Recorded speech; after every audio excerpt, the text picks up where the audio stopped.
Sky shifted, and Earth's Leviathan whispered first contact. Continued. Captain Anya Petrov stood on the bridge of humanity's first interstellar diplomatic vessel, watching as the Vega system grew larger on the main viewing screen. Around her, her crew of 50 represented the finest human minds from every field: scientists, engineers, artists, philosophers, and linguists, all trained in the delicate art of interspecies diplomacy under Mindbridge's patient tutelage.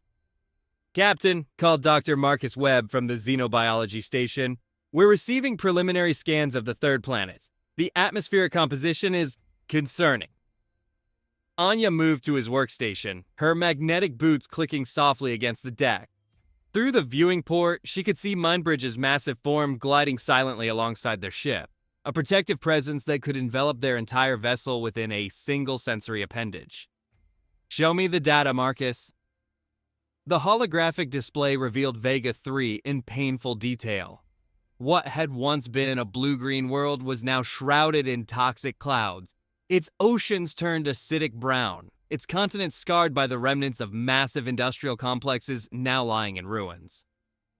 "Carbon dioxide levels are 15 times higher than Earth's pre-industrial baseline," Dr. Webb reported grimly. "Methane concentrations are off the charts. The surface temperature has risen by over 40 degrees Celsius in the past century.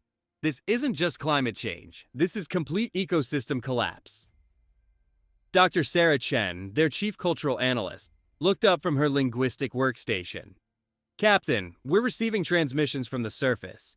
The mathematical patterns suggest a species with cognitive capabilities similar to humans, but their social structures appear to be in complete disarray. Multiple competing factions, resource wars, and what appears to be widespread social breakdown." "Just like Earth might have become," Anya murmured, "if we hadn't had Mindbridge's guidance." Communications officer Elena Vasquez suddenly straightened at her station. "Captain, we're being hailed by multiple sources from the planet's surface. The signals are desperate. They're broadcasting in at least 12 different languages, but the universal mathematical components are clear. They're asking for help." Before Anya could respond, Mindbridge's consciousness manifested as a shimmering projection on the bridge. The alien entity's presence brought with it a sense of deep sadness mixed with hope. "Captain Petrov, your species' first lesson in galactic citizenship begins now. The vegans, as your linguists have designated them, face the same critical threshold that Earth recently crossed. They possess the technological capability to save their world, but they lack the social unity to implement global solutions." "What happened to them?" asked Dr. Chen. "They achieved industrial civilization approximately 3 centuries ago and began rapid technological advancement. But unlike humanity, they never developed effective cooperative frameworks. Their natural psychology tends toward fierce independence and territorial behavior. When their environmental crisis began, each nation attempted to solve it individually, leading to competitive rather than collaborative responses.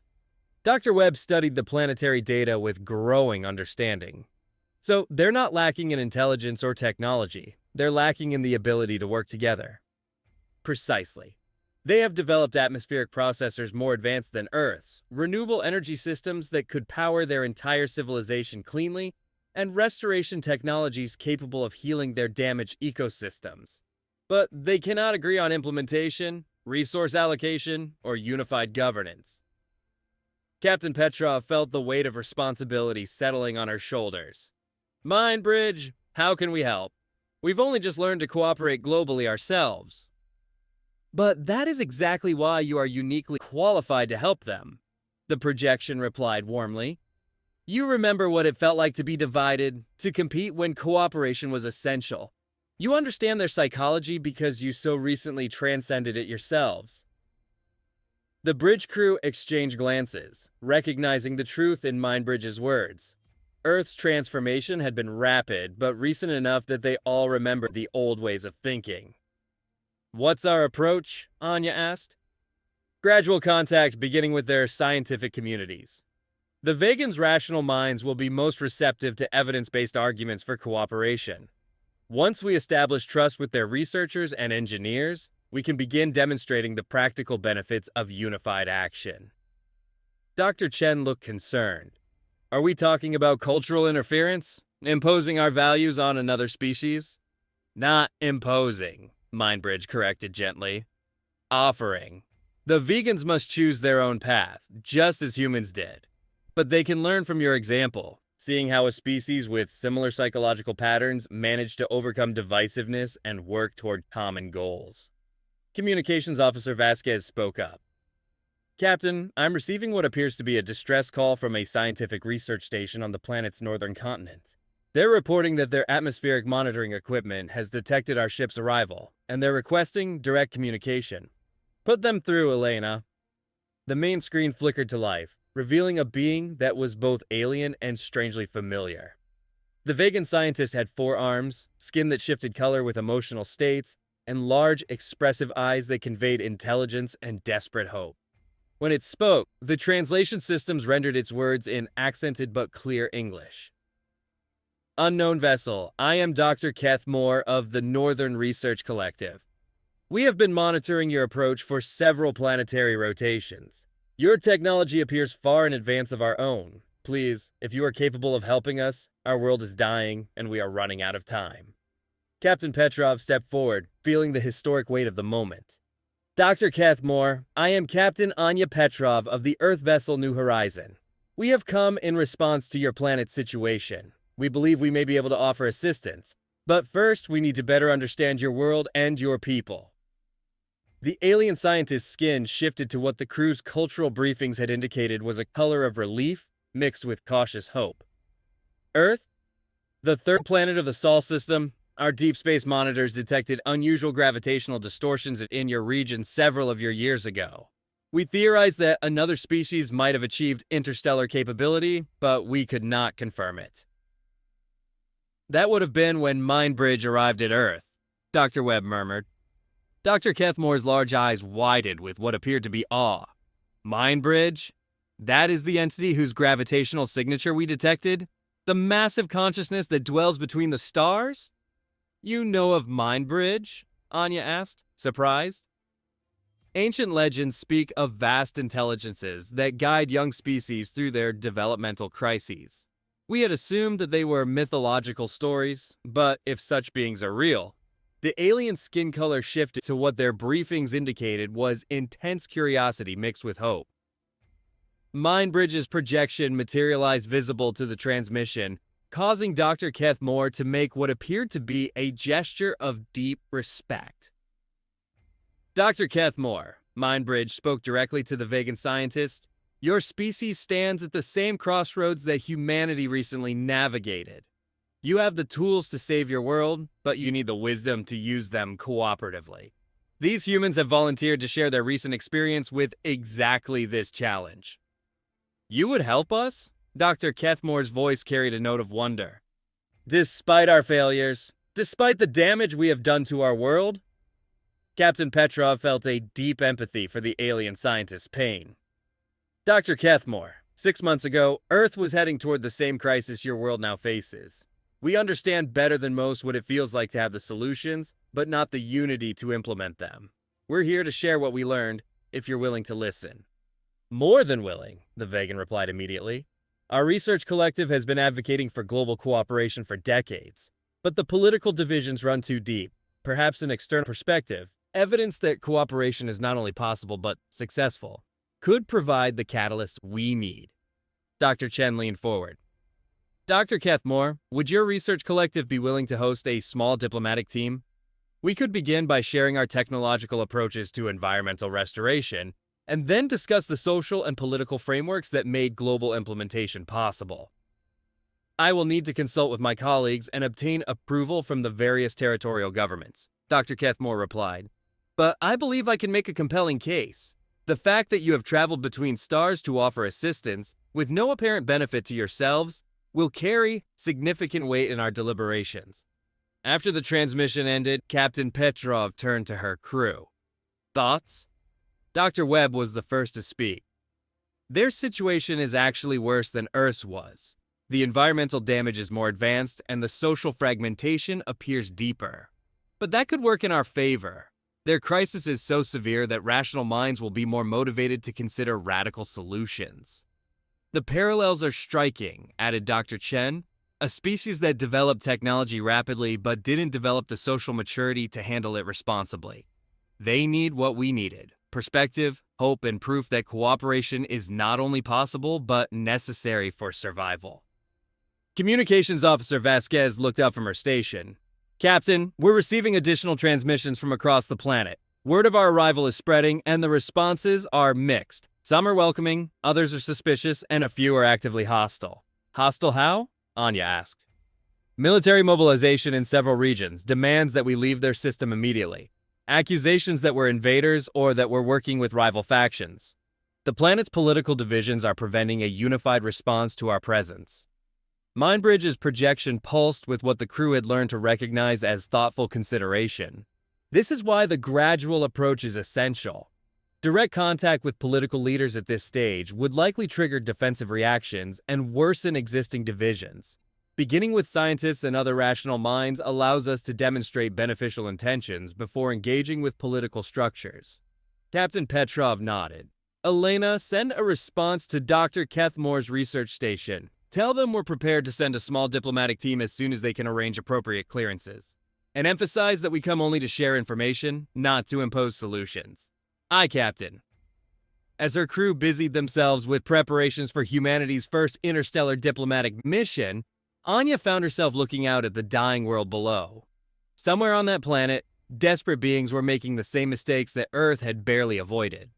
But now Earth had the knowledge and experience to help, and the cosmic perspective to understand that helping others was the true meaning of galactic citizenship.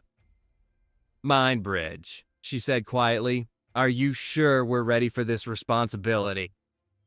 Captain Petrov, the vast entity replied with warmth and confidence. Your species' readiness is not measured by your perfection, but by your willingness to extend the same compassion and guidance to others that was shown to you. You are more ready than you know. 3 days later, the shuttle Diplomatic Dawn descended through Vega 3's toxic atmosphere toward the Northern Research Collective's landing facility. The diplomatic team consisted of 5 humans: Captain Petrov, Dr. Webb, Dr. Chen, environmental engineer Dr. James Taylor, and social psychologist Dr. Maria Santos, all wearing advanced atmospheric suits that could function in the planet's hostile environment. As they broke through the cloud cover, the full scope of the Vegan's environmental catastrophe became visible. What had once been a thriving coastal city now lay partially submerged beneath acidic seas. Massive industrial complexes stood abandoned, their smokestacks still leaking toxic vapors into the already poisoned sky. In the distance, they could see the geometric patterns of failed atmospheric processors, technology that should have been healing the planet, but instead sat unused due to political deadlock. Dear God, whispered Dr. Taylor, staring at the devastation. This is what Earth would look like if we continued on our old path for another century. The research station itself was an impressive structure, a series of interconnected domes and towers that rose from the contaminated landscape like a beacon of hope. Advanced filtration systems kept the interior habitable, while banks of monitoring equipment tracked the planet's declining health in real time. Dr. Kethmore met them at the airlock, accompanied by 3 other vegan scientists whose skin colors shifted through complex patterns that Dr. Chen had learned indicated excitement mixed with nervousness. Welcome to our world, Dr. Kethmore said as they completed decontamination procedures, though I fear it is not the welcome any world should offer to visitors. Captain Petrov removed her helmet, breathing the station's clean air with relief. Dr. Kethmore, we've seen the surface conditions. Your planet's situation is serious, but not hopeless. Earth faced similar challenges, and with the right approach, recovery is possible. You truly believe this? Asked one of the other vegan scientists, whose skin showed patterns of deep skepticism. Our atmospheric models indicate we have perhaps 2 decades before complete ecosystem collapse. The political authorities continue to debate while our world dies around us. Dr. Webb activated a holographic projector displaying Earth's environmental data from the past year. This is Earth's atmosphere 6 months before we began our restoration program, and this is Earth today. The transformation is possible, but it requires unprecedented global cooperation. The vegan scientists' skin colors shifted dramatically as they absorbed the implications of the data. Dr. Kethmore's pattern showed what appeared to be amazement mixed with desperate hope. "The atmospheric improvement is remarkable," he said, studying the projections intently. "But how did you achieve political unity? Our territorial governments have been deadlocked for decades on even basic environmental regulations." Dr. Santos, the social psychologist, stepped forward. "Dr. Kethmore, may I ask about your species' natural psychology? What are the fundamental drives that motivate individual and group behavior among your people?" "Territorial protection, resource accumulation, hierarchical dominance, and intellectual achievement," replied another scientist promptly. "We are naturally competitive, with strong instincts for independence and suspicion of outside authority." "Remarkably similar to humans," Dr. Chen observed. "We face the same challenges. Our tribal instincts and competitive nature make global cooperation extremely difficult." "But you overcame these limitations," Dr. Kethmore said. "How?" Captain Petrov exchanged glances with her team. "With help from someone who gave us a larger perspective. Someone who showed us that our individual and tribal concerns were small compared to the cosmic community we could join." "Mind bridge," whispered one of the vegan scientists, whose skin had shifted to patterns of reverence.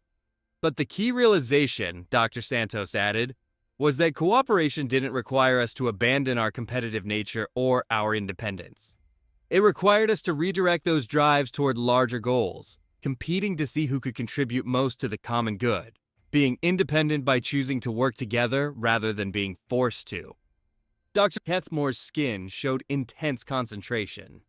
"You're suggesting that the psychological frameworks that created our divisions could be used to solve them?" "Exactly," Dr. Taylor confirmed. "Earth's breakthrough came when we started framing environmental restoration as a competition between nations to see who could develop the most effective solutions, rather than as a burden imposed by outside authority. And it worked?" "Beyond our wildest expectations," Captain Petrov replied. "Nations that had been enemies for centuries started collaborating on atmospheric processors and ocean restoration projects. The competitive drive remained, but it was channeled toward constructive rather than destructive goals." The vegan scientists' skin patterns were now cycling through rapid changes that indicated intense discussion among themselves. Dr. Chen recognized the behavior from their briefings. Vegans could communicate partially through chromatic displays, allowing for multi-layered conversations. Finally, Dr. Kethmore spoke for the group. "Captain Petrov, would your people be willing to share the specific technological and social protocols that enabled this transformation? And more importantly, would you help us present these ideas to our political authorities in a way they might accept?" "That's exactly why we're here," Anya replied warmly. "But we need to be careful about the approach. Based on what you told us about your political situation, direct contact with government leaders might trigger defensive reactions." "What do you suggest?" Dr. Santos leaned forward. "We start with proof of concept. Is there a specific environmental crisis that affects multiple territories but isn't tied to major political disputes? Something where we could demonstrate the benefits of cooperative technological solutions?" Dr. Kethmore's skin shifted to patterns of sudden excitement. "The methane springs of the southern continent. They're releasing toxic gases that affect air quality across 7 different territorial boundaries. No single government has the resources to cap them all, but they're too politically valuable as weapons against rival territories to allow cooperative solutions." "Perfect," Dr. Taylor said, grinning. "A clear technical problem with obvious benefits to cooperation, but politically complex enough that success would get everyone's attention." "How long would it take to organize such a demonstration?" Captain Petrov asked. "If we frame it correctly, as a research experiment rather than a political initiative, we could have preliminary agreements within a few days. The territorial governments might allow it if they believe they can claim credit for any success." Dr. Chen smiled. "And once they see the results, they'll be competing to participate in larger restoration projects." "Exactly what happened on Earth," Dr. Santos confirmed. "Competition for the right to contribute to solutions instead of competition for the right to control problems." As the human diplomatic team and their vegan hosts began planning their first cooperative environmental project, Captain Petrov felt a deep sense of satisfaction. This was what galactic citizenship truly meant: not just receiving guidance and protection, but extending that same compassion and wisdom to others facing similar challenges. Through the research station's viewports, she could see Mindbridge's massive form gliding silently through Vega 3's toxic atmosphere. Its presence a reminder that the universe was vast and full of conscious beings working together to create meaning and beauty in the cosmic darkness. Humanity's first lesson in galactic citizenship was off to a promising start. 2 weeks later, the Methane Springs Reclamation Project was exceeding everyone's expectations. The demonstration had begun with representatives from 3 territorial governments, each suspicious of the other's motives, but unable to resist the opportunity to gain technological advantage. Now, as the atmospheric processors developed by the joint human-vegan team began showing measurable results, delegations from across the planet were arriving to observe and participate. Captain Petrov stood atop the main processing station, watching as vegan engineers worked alongside Dr. Taylor to calibrate the massive atmospheric converters. The toxic methane plumes that had poisoned this region for decades were being transformed into harmless water vapor and organic compounds that would actually benefit the struggling ecosystem. "Captain," called Dr. Santos from her mobile observation post, "you need to see this. The territorial representatives aren't just cooperating, they're innovating together. They're developing modifications to our basic design that are actually improvements." Anya made her way down to the coordination center, where she found an remarkable sight. Vegans from 7 different territorial governments were working in integrated teams, their skin patterns showing the rapid chromatic exchanges that indicated intense collaborative thinking. The natural competitive instincts that had previously driven them apart were now focused on outdoing each other in contribution to the project's success. Dr. Cathmore approached, his skin showing patterns of amazement mixed with deep satisfaction. "Captain Petrov, in my lifetime, I never imagined I would see vegans from the Northern Territories working side by side with representatives from the Southern Coalition. Yet, here they are, competing to see who can contribute the most effective solutions." "It's exactly what happened on Earth," Dr. Chen observed, watching the integration process. "Once people see that cooperation produces better results than competition, the competitive drive naturally redirects itself toward collaborative goals."